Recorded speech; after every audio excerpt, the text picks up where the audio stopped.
Hi guys, Andrea Mills here. I want to thank you guys for coming over to our house today. Today I want to talk to you guys about homeschool electives.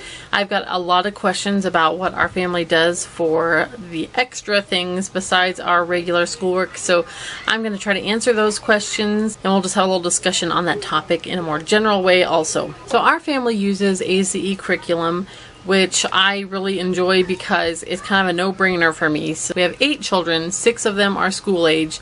Actually my youngest one that I'm homeschooling is only 4. He'll be 5 here this summer, but I went ahead and started him in kindergarten because it keeps it nice to have him on a rotation where I have each child has a year of kindergarten that they have to do with me really hands-on, and then the next year is first grade where I teach them to read, and then the curriculum we use is very self-taught and kind of independent study for everyone that knows how to read. So that way I don't have kids like having to have my attention as much, 2 kids at the same time. So I started him at 4, and then next year I'll teach him to read, and then the next year it'll be time to start my 3-year-old in kindergarten. So I have been doing either first grade or kindergarten pretty much for, what, 9 years now? 10 years? Yeah, 10 years that I've been doing this little cycle. So if you watch my homeschool videos or homeschool vlogs, you will see that the majority of the time of schoolwork I'm spending time with Solomon, my little kindergartner, and really it's only about 45 minutes a day or maybe an hour a day, but it's because all my older kids work on their own, and they come to me throughout the day when they need help with something, or they need there's little checkpoints throughout their schoolwork that tells them to come see me about something. But generally they work on their own, and then I just work with my little guy. And that's the same thing that I have done with all of my older kids. So what you see with him is what all of my older kids have already experienced with me when it was their turn, and my little ones will come along and have their turn at doing the same thing with mom. And I really like having this, especially having a large family where I don't have to make a lot of plans and think through things for all the different grades. We just order the curriculum and everything is right there in the curriculum. We don't have to have teacher books or anything like that.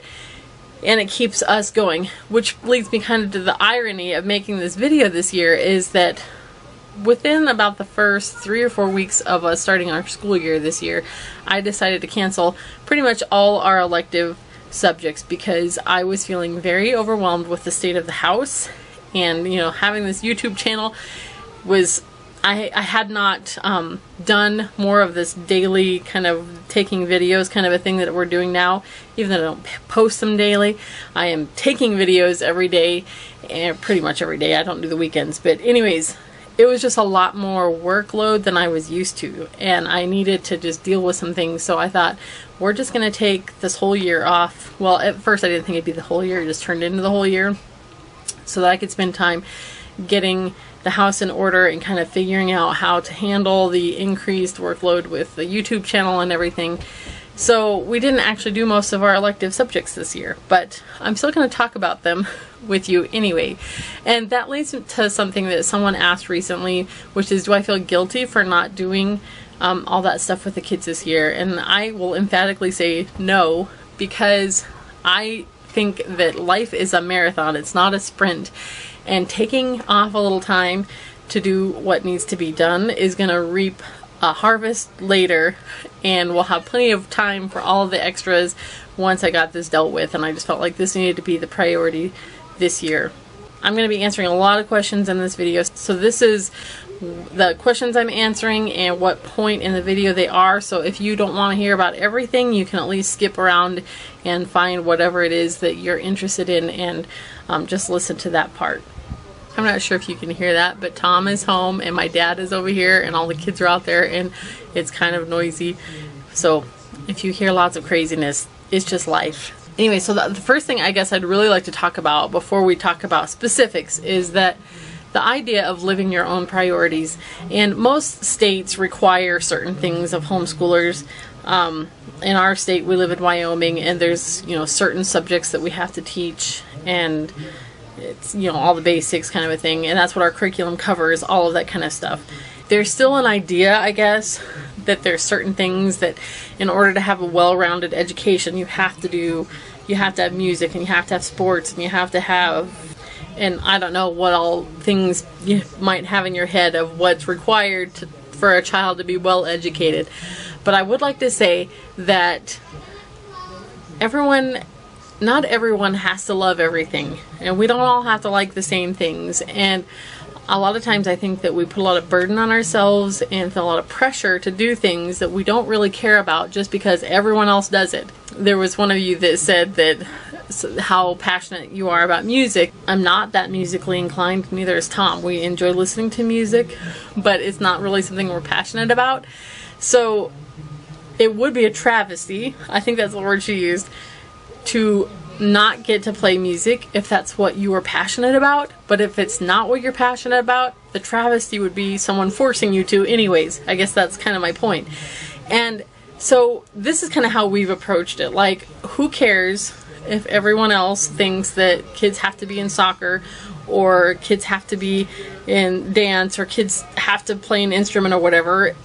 Those are all fine and good options, but who cares if that's what people think, because what do we care about? What is our passions? That's what we want to focus our time on, because we all have a limited amount of time. And so why not spend it on the things that you actually care about? And so kind of our approach has been that I kind of survey everyone in the family. We do it at least at the beginning of the school year in the summer, and then sometimes throughout the year. But I'll say, what is it that you really want to make sure that we get to do? Because our passion is living as a family. That's really where it is. So whatever we do, we want it to be family oriented, that it's something that we're not farming kids out here and there everywhere to do different activities. We want to try to think of things or do things that we can all do together and enjoy together, and that also meets the needs of the individual people in our family of doing the things that they care about. So I'll sit down with the kids and I'll say, make me a list of 5 things that you really hope that we get to do this year, and prioritize those for me. So if you only got to do one extra thing this year, what would it be? And some kids will say something like, I want to go out on adventures and walk and explore things, or I really want some craft time, or for Tom, he really wanted to play badminton with the kids because that's something that he really enjoyed. I am really into nature and learning about plants and things, so that's something I'm passionate about. So once I kind of know what we all really care about, then that's when I more figure out what we're actually going to do as far as elective type classes or courses or just projects that we're going to do together. Focusing our time and our energy and our resources on the stuff that the people in our family actually cares about. And each family has its own personality that is going to be a lot like other people in some ways, but maybe different than other people in some ways. And just by surveying ourselves rather than what everybody else does, that really makes us enjoy our time more, because we are focusing on the stuff that we're actually passionate about. And that means that we are going to be taking more nature walks generally, and taking along our plant books and finding out about things. And we're going to be setting up the badminton stuff in the backyard, and we're going to take time for doing some art projects and things like that, because that's what we care about. It means that we don't do t-ball, and we don't do soccer, and we don't do music lessons and things. Not that those aren't wonderful things to do, it's just not our passion.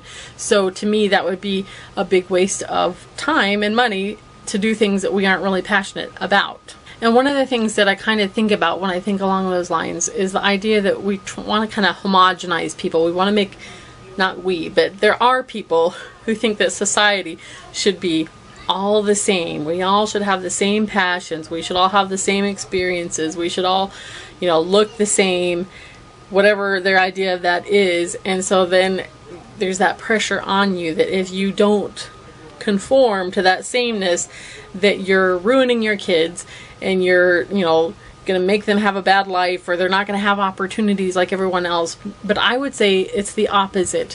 When you allow your actual passions to be what dictates what your family does, you're going to be really good at those things. You're going to enjoy them. You're going to pursue them in a way that actually might turn into a career. Like Tom, he loved computers and playing video games when he was young. And That's not something his real dad died when he was 10, and his real dad was not happy that that's the thing that he was passionate about. He was not that kind of a person at all, and it just didn't set well with him. But that's now how he's providing for us, because he had to figure out how to keep his computer running all the time because he wanted to play games on it, and because of that he now supports our family by fixing people's computers. And so the thing he was passionate about turned into his career. Not the same, it's not like he was not going to be a professional gamer, which I think is what some people dream of, but his being free to explore that passion and to live it when he was young did open opportunities for him later to support himself and to support us with it. On the other hand, I think a lot of times we can let things that are not very valuable dominate our families. And I remember once there was a family who had a son that was in like a junior baseball type thing, and it was getting to the point where they were going to have to start going to another town because our town didn't have a team for his age group anymore. And so they were going to have to start going a couple of nights a week to this other town to keep him in practice. And then of course on the weekends for the whole season, their whole family had to go to the games, and it became a very dominant activity for their family. And the mom said he was just so good at it that she couldn't take that away from him. And I remember thinking, like, chances are extremely slim that you're going to become a professional baseball player. And so there's other things that this child also enjoyed, and to me it seemed like kind of a waste to put so much resources and family time into something that really is not going to last a lifetime. So, you know, I guess there's always just like thinking those things through and deciding what you actually think is valuable, and there's no right or wrong answer. I guess just think about those kinds of things. Someone asked about time management, and I thought that this was an appropriate thing to insert here because we all have a limited amount of time. And the first thing to do to be good at managing time is to get rid of all the stuff that is sucking up your time, that doesn't really matter to you, that's not really adding value to your life. And by adding value, I don't mean it has to add money, but it's something that you care about, that you find a lot of pleasure in. And when it comes to deciding how you're going to spend your homeschool days, choosing things that you really want to be part of your life rather than things that you feel pressured, like joining clubs or taking part in co-ops or, you know, traveling here and there or whatever it is that you feel like you're supposed to because that's what you're supposed to do. I mean, if it's something that really does bring you joy and you really like it, then that should be a top priority. But I guess for me, what I would do is write down all those things that everyone potentially would like to do, everything you're already doing, and just saying what's our number one here and what's our number two, and get rid of stuff that isn't in that top couple of slots. And you'll find that time management is a lot easier to figure out because there's just less things to manage, and that's the way of all of life. The less we have to manage, the easier it becomes. So like decluttering the house, which is what I've been doing this whole school year, is making life easier to manage, and decluttering your schedule basically is the same thing. So do not add stuff unless it's really one of those top things, and feel completely guilt-free to get rid of things that aren't really the thing that you care about most. Someone asks if we do summer school, and I guess that's sort of a yes and a no, because we don't do our curriculum during the summer. We take 3 months off, but we do continue doing these things that we're passionate about. But we don't necessarily consider them school, but I do consider it education. So however you want to take that, that's how it is for us. And how long do we plan to homeschool each child? I think that means like how far into their school career do we intend to go. We do not intend to ever put any of our kids into any other school, so we intend to homeschool them all until graduation unless some unforeseeable event happens that changes that plan. But that's just what we do. We're a family, and we're just raising our children, and when they leave home, then they'll leave home. Someone asks if we'll do a high school graduation for Thomas, and I'm sure the other kids once they get there. And yes, I'm sure that we'll do some sort of a, man, that's loud. I'm sure we'll do some sort of a party or event. I'm not sure exactly what it'll look like, but we will definitely honor the occasion in some way. Kids take standardized tests. These really don't have anything to do with electives, but I thought as long as I'm answering questions, I might as well get these out of the way too. So our state doesn't require standardized tests.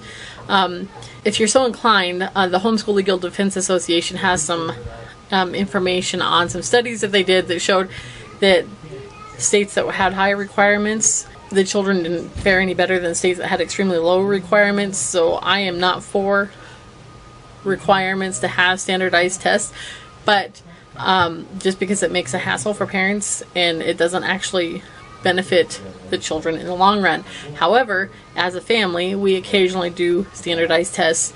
We've used Bayside School Services, and they will mail you, we've done both the California Achievement Test and the Terra Nova, and they mail all the stuff that you need for your test when it's your test week, and then you have a week to do the test and then mail everything back, and then you get the scores in the mail. So every few years or so I do that with the kids, and so yeah, we've done it several times. It's just not a requirement for us. Now I'm going to talk about some of the things that our family has done in the past or is currently doing as far as elective education. And I'm not going to like remember everything, I'm sure, but I'll hopefully fill in some of that information that some of you guys have been wanting from us. So let's talk about scripture memory. The curriculum we use has a memory verse for each PACE that they do, but in addition to that, we have the kids memorize additional scripture just for the effort of memorization and kind of practicing that. And the homeschool manual that comes from ACE has a page of scripture memory selections to choose, but we decided instead to do the book of Proverbs with our kids. So this is what it looks like here. I get onto one of the online Bible websites and I just copy a chapter and put it into a Word document like this, and then I just size it all to be so that it all fit on one page, and then I put a little line in front of each verse, and then I have the kids, this is Proverbs 7 here, I have them memorize 2 verses per month per grade. So in first grade they memorize 2 verses, second grade they memorize 4, in fifth grade they do 10, and then the maximum is 12 verses. So from 6th grade and beyond they just do 12 verses a month. So what I'll do is I'll mark a little line like that to show that this is where he needed to end here in April. And then in May he needed to end down here, and then I just have them memorize that section wherever it happens to be and then repeat it back to me. And I'm not sure how it got started, but the only requirement I have is that they can say the whole selection to me at one time, but for some reason they've got it in their heads that they can do a verse at a time to practice, or 2 verses or whatever. So they'll come one day and they'll say, I want to say 2 verses. So they'll say 2 verses to me, and the next time they'll say those 2 verses plus 2 more. And then I initial that they've said them to me, but there's really no point to that because it's not officially done till they can say all of them. So I'm not sure, they don't need to do that. And I keep telling them, you don't have to do this. You can just wait till you got the whole thing memorized, then come say it to me. But for whatever reason, they like doing it that way. So that's what they do. So then down here where we have just 3 verses left, what that I'll have them do then is do these 3 together, and then we'll get the next chapter. And then Asher's doing 12 verses per month, so he would do 9 verses on the new chapter for that month. So the 3 plus 9 would be 12. But so that's what we do for scripture memory. And I want to say, this is not necessarily a recommendation. Anything I'm saying in this whole video is not necessarily a recommendation that this is what your family does. I'm just telling you what our family does. So, you know, take it for what it is. The next thing I'm going to share is the book, How to Read a Book. And this is by Mortimer Adler, and this is one of my all-time favorite books. It like blows my mind for some reason every time I read it. It's just so. He explains about how you're having a conversation with someone. When you're reading their book, you're having a conversation with them. They're speaking and you're asking questions in your mind and thinking things through, deciding if you agree or disagree, or if you're going to suspend judgment till you get more information. And he just kind of explains that whole process. And it's so helpful to kind of I don't know, just understand how to read a book. And we're not talking like reading fiction, we're talking reading real meaty stuff. And so I would highly recommend reading this book yourself as a parent, and then having your high school age children read this book. The Classic Guide to Intelligent Reading. There it is right there. That's what it says. So in this book, Mortimer Adler kind of advertises his set of books that they produced off of this whole concept, which they're called the Great Books series. And then there's also a shorter series called the Gateway to the Great Books. And so we bought both of those sets used on, I think I got them on Amazon for not very much, but it's a bound set like this. So there's like 60 books or something like that. And this is the volume with, I guess it's Machiavelli's how you say it, and Hobbes. And so it's got just classic works from throughout history. It doesn't have the Bible because the Bible is so common that when it gives that as a reading assignment, they just assume that you're going to have your own Bible to read for those selections. But there's one volume of this book that gives kind of a reading plan for 7th through 12th grade. And so that's something that we do with our kids. Starting in 7th grade, they start reading classics, and we don't make it through nearly as much as the reading plan has. But what I have the kids do is, well, there's only 2 of them. Asher and Thomas are doing it right now. They read for a set amount of time every day from whatever selection that they're doing, and usually it's about 15 or 20 minutes. And then after they read for that amount of time, I have them narrate for 5 or 10 minutes. It just depends on the time of the year and, you know, how things are going.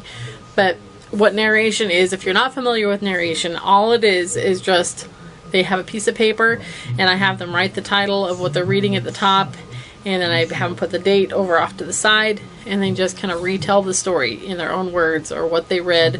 Because a lot of times it's not a story, it's, you know, like Thomas this year was reading Euclid and about mathematics and things like that, and so he just tells whatever it was he read. There's no, I don't grade it.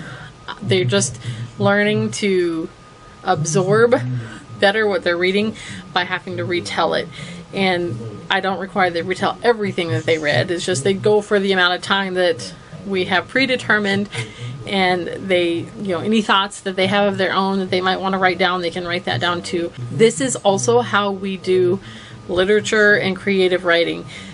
A lot of people have asked me about how we do that with ACE has literature and creative writing, and they have the paces, and I don't like the paces. I've never done them with my own kids. When Tom and I ran a Christian school, we did them with some of the kids there, and I just remember thinking I didn't like how it went. It just seemed like it didn't mesh with their little brains, and I didn't enjoy it. So I've never done it with my own kids. I do get the books that go with the literature and creative writing, and I have the kids read those and narrate them just like I was saying. They just have their piece of paper and they write down whatever they read from that day. When they are young, like in 1st and 2nd grade, Eden's in 2nd grade this year, we do oral narration, which is that they just come and they just tell me for a few minutes what they read about.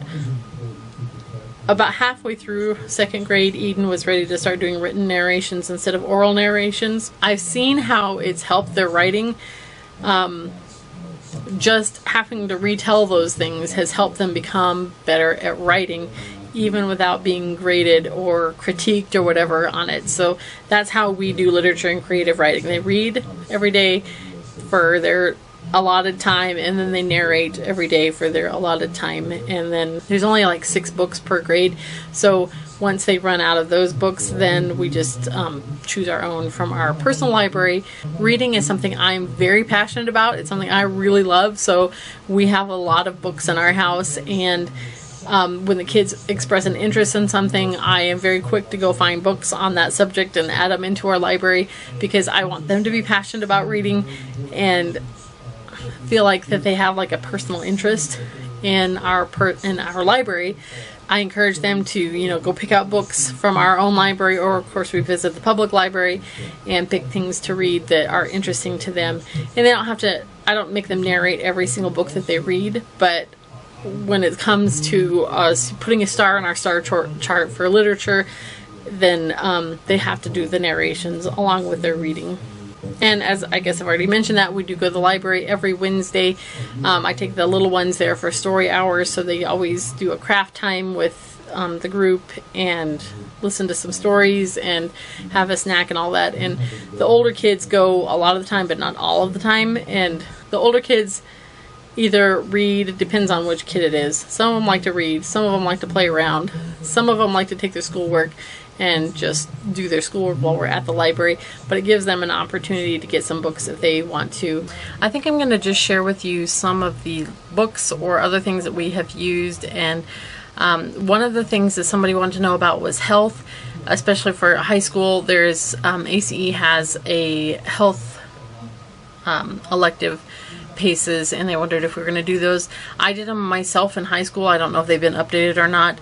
I haven't decided for Thomas with high school what electives he's actually going to be doing, because this year he had such a full schedule with just the basic work we did. He's doing algebra, English 1, world history, world geography, etymology, biology, and then our classics is what we call it, the great book series. Is that all that he's doing?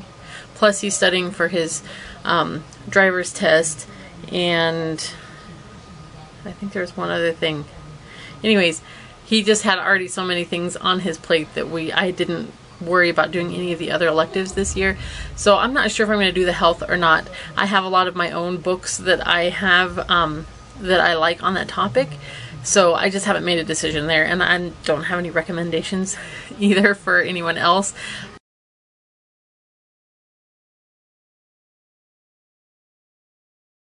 I am going to share with you some of the things that I talked about already, how I like to ask the kids what they're interested in, what they want to learn about, what they might want to be someday, and I try to bring things into our house that will kind of explore those topics with them. So I'm just going to share a few of the things that have become part of our personal library because someone was interested in that. And for Thomas, he is really into cleaning and organizing, so a lot of cleaning books, or you know, like cleaning hacks and things like that, or organizing books. We have bought some of those with him in mind.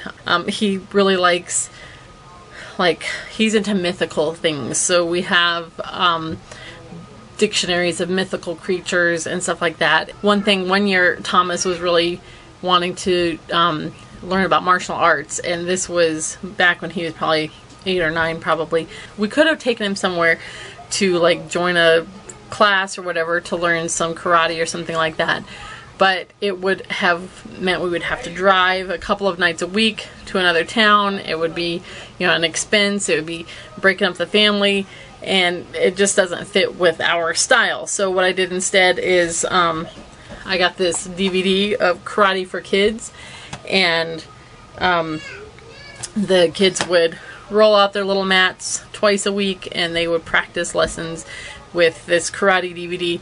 And you know what? It satisfied that need that he had to like learn some things without being expensive or time consuming. And like most things, I think that we all want to like explore something, but a lot of times it's just like we want a snack, you know, we don't want the whole meal.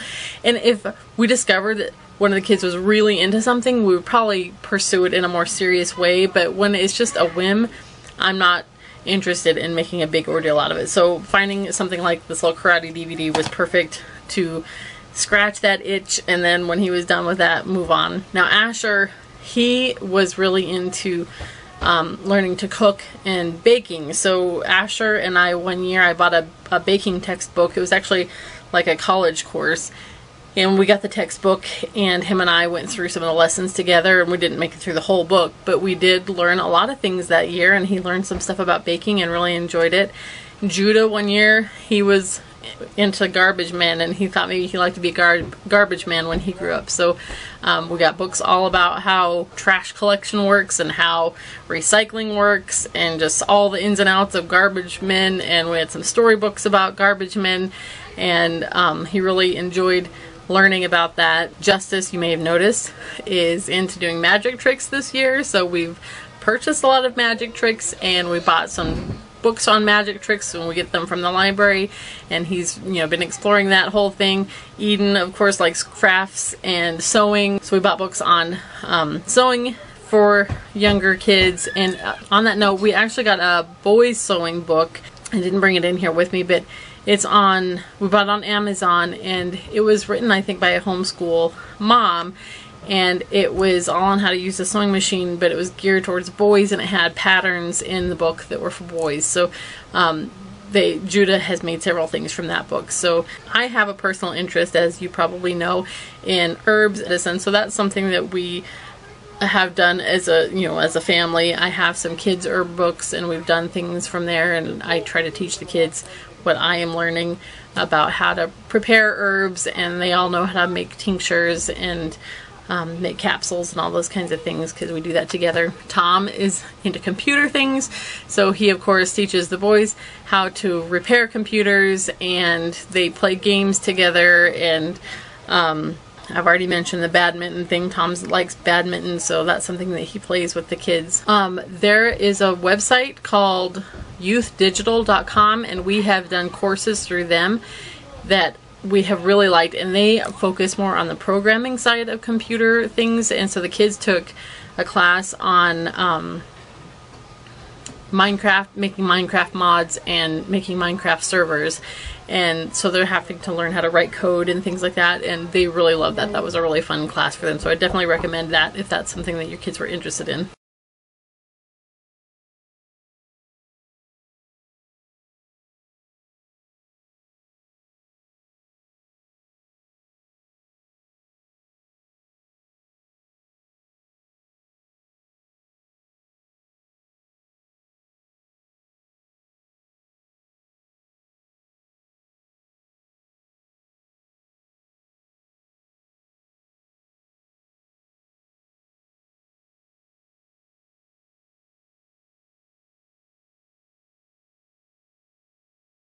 One of the things I like to do is try to kill two birds with one stone. So since a lot of the kids like to go out exploring and hiking and things like that, I'm into plants and medicinal herbs. We'll kind of combine the two, and so we just go on nature walks where we'll look around and we see what kind of things we can spot while we're out and about. I have a lot of different guides like this. This is Weeds of the West, and it shows just plants that you find around. We just saw this one actually that I just opened this page to. We just were outside. I've been shooting this video throughout the day, and we were just outside playing some frisbee golf with the kids, and we saw this growing out in the alley. So it's helpful to have books like this to teach you like what is growing out there. And to me, it's really important for us to really become acquainted with our own world, not like the world. I mean, obviously we want some acquaintance with the world out there, but I think it's so easy to focus more on far away exotic things and not really be acquainted with our own backyards and what animals and plants and things are right here and what we can use them for. So we will go out on our nature walks to satisfy those who want to do the exploring. While we're out, we observe plants and animals and bugs and things like that. We have some bug identification books and things, and then we kind of tie it all together with our nature notebooks. And this brings in our art too, the drawing and things that we will then use. We'll either take pictures or we'll just take along paper and pencils with us, and we then draw the things that we see and we try to learn about them. I've had several different ways of keeping nature notebooks. Sometimes we've just used blank bound drawing books. Sometimes we've used books that were made specifically for that purpose that have questions that they would ask, and you fill in the blanks and things like that. I've been moving to using binders because I like using binders with just page protectors. Mine doesn't have it. This is my book, but I have tabs. I can show you Judah's too.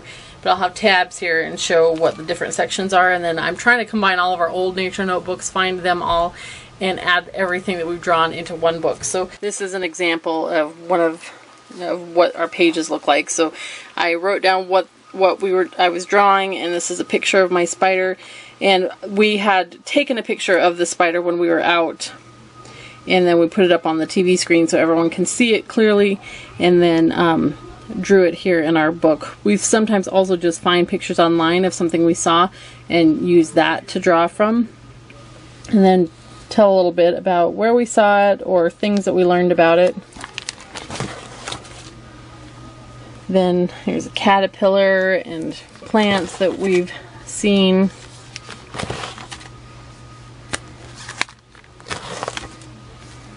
This page shows at different seasons. I went back and we've drawn how the same plant looked at different times of the year. Corn in our garden. We try to draw weather type things also, so this was a whirlwind we saw one day, so we drew what that looked like on the street. And birds. This is Judah's book, and I have tabs in his, and that way we can kind of arrange things in a way to find what we want. I also made a contents page here. So here's his whirlwind page right there, and his meadowlark. And that Drawing with Children book really did help us learn to be much better at drawing than we were before. Here's his woolly caterpillar and his wolf spider picture right there. Anyway, so keeping nature notebooks is something I derive a lot of pleasure from, and I feel like, you know, like I said, it covers a lot of things that are of interest to a lot of the kids by keeping nature notebooks. And we've actually also keep things like, we'll do pressed flowers. I'll put some pictures here because I didn't bring them in here with me, but here's some pictures of some pressed flowers that we have gathered so that we can learn our plants and things in our yard. We dry these, put them on a piece of paper that I printed the name on, and then laminate the whole thing. We kind of have like giant flashcards sort of our plants.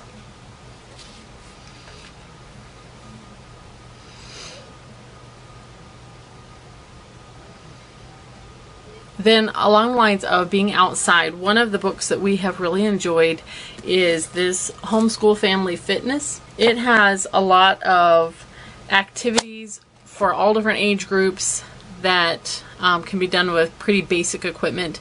So I bought most of the stuff that we needed. We needed hula hoops, we needed basketballs, like playground balls, footballs, bean bags, I can't remember what all, jump ropes. And so it didn't cost me very much to get all the equipment we need. And then there's just lots of different little games and physical development activities that can be done as a family with the different age groups. And so this is something that on a normal year we try to get outside and do a couple times a week some activities out of this book, and have really enjoyed it. When it comes to physical activity, my personal preference is to do something that we can enjoy together, that is not going to be a lot of time, expense, and that is going to last a lifetime. So I would rather focus on taking walks together, or just doing stuff around the house that is something that we can continue doing all along, rather than putting a lot of time and effort into a more organized sport that is not going to be something that we do later on. It just makes more sense to me to just have fun playing together, just like we were just doing it right now, just outside playing frisbee golf together, or playing our badminton together, or we like to play dodgeball a lot. There's a lot of dodgeball at this house, and just a lot of walks. For music, we obviously sing together on Sunday mornings, as you know, our family and then our friends that come over. Neither one of us are very musically inclined. Tom has a hammer dulcimer that he plays on a rare occasion. He just said the other day he was going to get that back out and play it some. I used to play piano, but we don't have a piano, and we have actually plans for a piano.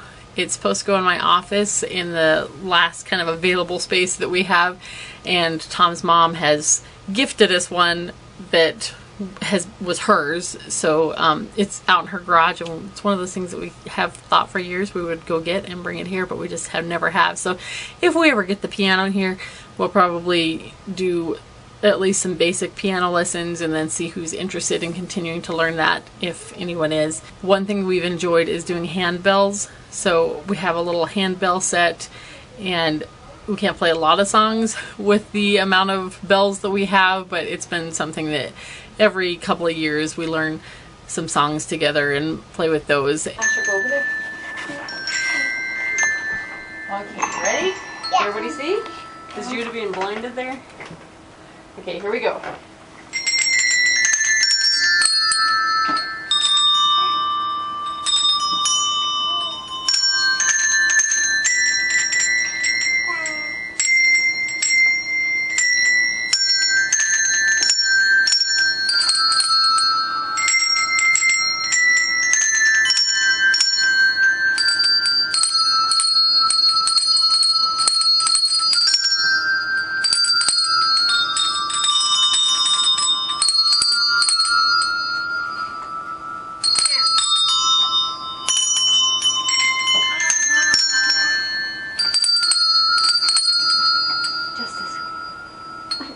Justice. This one. Justice. All right. Very good. We also have some just little Melissa and Doug musical toys that sometimes I'll get out and we'll play some music and learn rhythm and, you know, things like that, just in a more playful way together. Some of you are wondering about how we handle talking about the birds and the bees with the kids, and I've always been, I assume you probably can tell that I've always been a very open person with my kids, and I want to keep a very open line of communication with them, and so they always ask me questions and I just answer, you know, very plainly, I guess you would say. I don't give more information than they're asking for, but I never make them feel uncomfortable that they can't ask me questions. So it's just been an ongoing dialogue about that whole area of life and what they want to know about. There's a couple of books that I came across that I really like that were very helpful. So this book I actually saw at Walmart right after Eden was born. It's called The Care and Keeping of You, the Body Book for Girls. And I just spotted that on the shelf and I grabbed it and looked at it and I was like, oh my gosh, this is perfect. It's has like cartoons, but it's a very well done book about changes that happen to your body. And so I bought it, and just then my sister's daughter was just going through all those. So I gave her the book, and then I ordered myself another one because I really liked it. And when I ordered the other one, that's when I discovered they also have the boys' body book, and it's the same idea, but it's focuses on boy issues rather than girl ones. So I really like both of those books. So I guess next we'll talk about our clubs that we have. Back when Thomas was in kindergarten, I think, we had decided we would put the boys in Cub Scouts, and we had to wait like a year or two because he wasn't quite old enough. But that's something that our family was involved in for, I'm not sure how many years, until after Eden was born. Actually, I think it was after Solomon was born. So it's within the last few years that we quit doing Cub Scouts. It's something that we enjoyed, sort of, but sort of didn't enjoy. I had in my mind that it was going to be different than what it turned out to be before we joined. Once we joined, I felt like I enjoyed like the relationships and getting to know people, although we live in a very small town, so it's not like I didn't know most of the people anyways. It was just we got to know them a little better. But the actual Cub Scout activities didn't seem like that, didn't meet needs that we had, I guess. Spent actually a lot of time with it. I always led a group, and we put a lot into it. So eventually when things kind of got like political and stuff, it was just like, this is not gonna be my thing. I'm not interested in getting involved and all that kind of stuff. So we decided to bow out of Cub Scouts at that time, which was surprising a little bit to me because I had assumed that all of our kids would go, or all of our boys would go all the way through being Eagle Scouts. it wasn't really bittersweet though. I thought it would be harder quitting than it was, but I felt like I gained a whole day of my life back, because every Tuesday we did some schoolwork in the morning, and then Tuesday afternoon I'm getting ready for Cub Scouts, and then we're doing Cub Scouts, and then we're recovering from Cub Scouts, and then we had, you know, all the other Cub Scout activities that we had to go to, and it just was very time consuming. And like I said, I didn't feel like it was meeting the need that I thought that it was going to when we joined. So I didn't feel too bad about quitting, and we're still friends with everyone that we made friends with, so that is fine with me. We decided then to kind of fulfill some of that at home, and that's when we started what we call the Man Club for the boys, and then for the girls we did the Isha Fellowship. I know I'm not pronouncing Isha with the correct accent, but that's what I call it. So it's just woman fellowship is basically what it means. And so once a month, Tom and the boys do an activity together. I think some of the times we have put them in our homeschool videos, and then the girls and I do an activity together. And it really is not a big deal. It's just kind of, it's just, I don't know, it's just what we do. Like the boys were working on a model rocket. Sometimes they do exercise things, like Tom one time I remember taught them all how to take a punch to the gut and they were having pull-up competitions, and they learned some building skills and some self-defense type things. And for the girls, we focus on the things that us girls are interested in, so we've sewn things together and made jewelry and, you know, just that kind of stuff. Someone asks about community service, if the kids do community service and how they get credit for it. And I'm just gonna say that we're not, like, I don't care about getting credit for things. If it were up to me, we would not keep records of anything.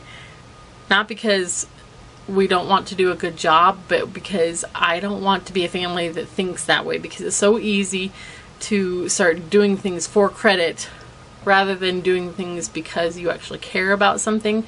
There's a whole concept of not letting your left hand know what your right hand is doing. And that's kind of how we approach community service in our family, is that we want to always be on the lookout for needs that we can meet for people in our community, or problems that we could solve, but we don't necessarily go about it in a organized way or a public way. We just, in a private way, meet needs that we can. And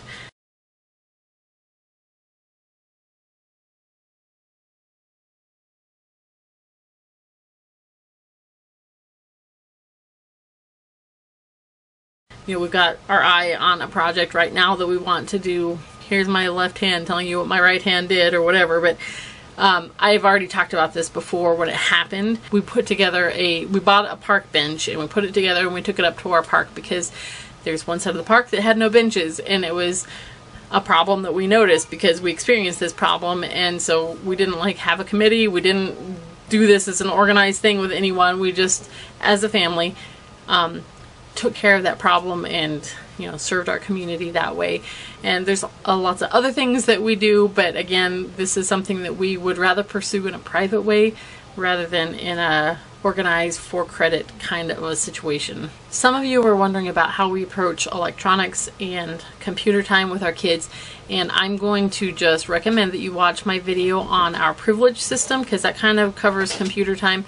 And then I'll give you a link for Tom's video on how we do protecting computers from going places that they shouldn't go on the cyber world. So he did a video about all of that stuff. So you can watch either of those videos if you'd like to learn more about that. One final thing I will talk about is, on a personal level, it's important to me to be in control of our own educations. And this is something I want for my kids, that I really love having an independent curriculum, because I know I grew up with that and it made me feel in charge of my own education, which meant that I was very much interested as an adult to continue my education. And I'm hoping my kids will catch that same spirit of wanting to learn because they want to learn, not because, you know, somebody is directing them constantly that this is what we're going to do next, kind of a thing. So I actually like it for my kids to have a lot of unstructured free time so that they can pursue their interests, even if it's something that seems like a waste of time.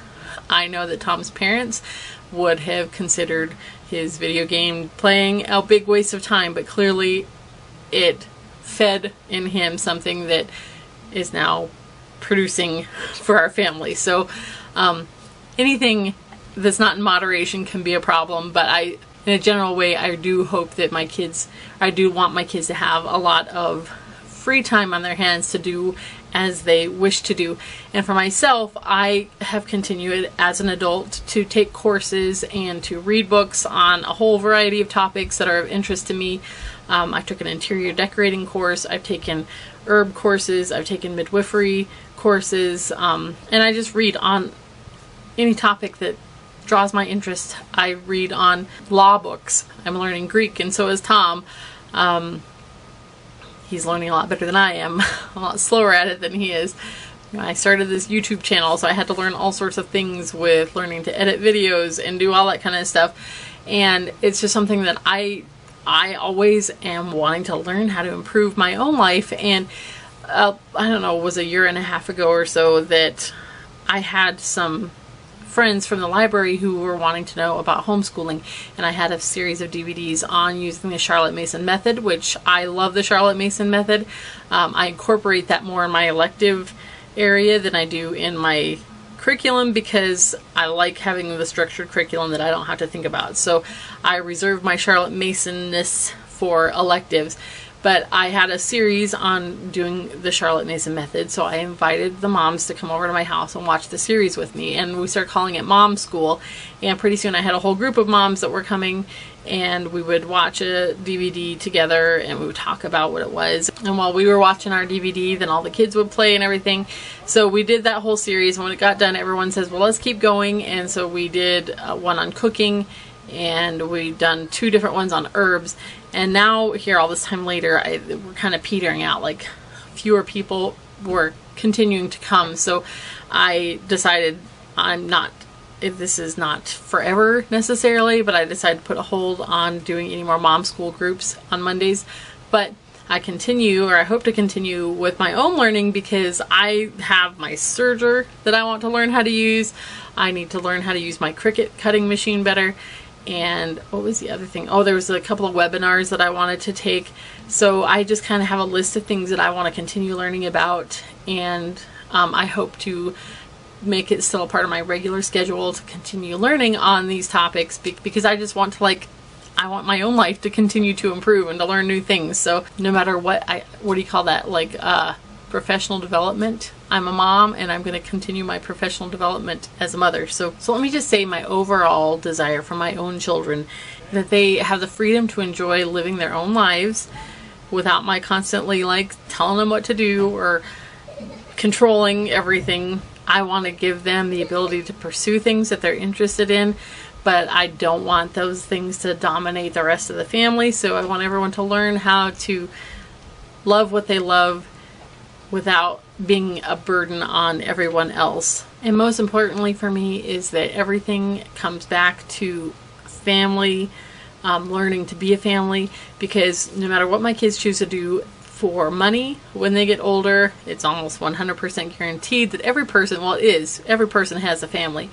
And learning family skills to me is of utmost importance. So having my kids out there working in the garden with me, having them work on projects around the house with me, having them learn to organize themselves in our house, teaching them how to do the laundry and pay bills and do dishes and take care of babies. Those are the things that are always going to be my top priority when it comes to electives, and all those little other things are just icing on the cake. Just the same as it is for Tom and I. We focus most of our time on family, and then those things that are of personal interest to us, we get to pursue those things that we are passionate about or have an interest in a way that doesn't dominate the rest of the family and, take us away from them. So that's what we hope to model for our children and to cultivate in them. That's our top priority. Anyway, I hope that I covered everything. I hope I answered all the questions. I'm not sure. Of course, if I've forgotten something, please feel free to leave me a question below and I'll try to answer it. I do appreciate you guys coming over and hanging out with me today. I plan to do, still before the end of the month, a tour of our yard and how all the playthings that we have out there, and there may have been one or two other things I wanted to make a video about on this topic. I can't remember now off the top of my head, so I'm not sure. But at any rate, thank you guys for coming and hanging out with me and being so patient to wait for me to get to this video, because it's taken me a long time this month to finally sit down and shoot it. So I guess I will talk to you again very soon.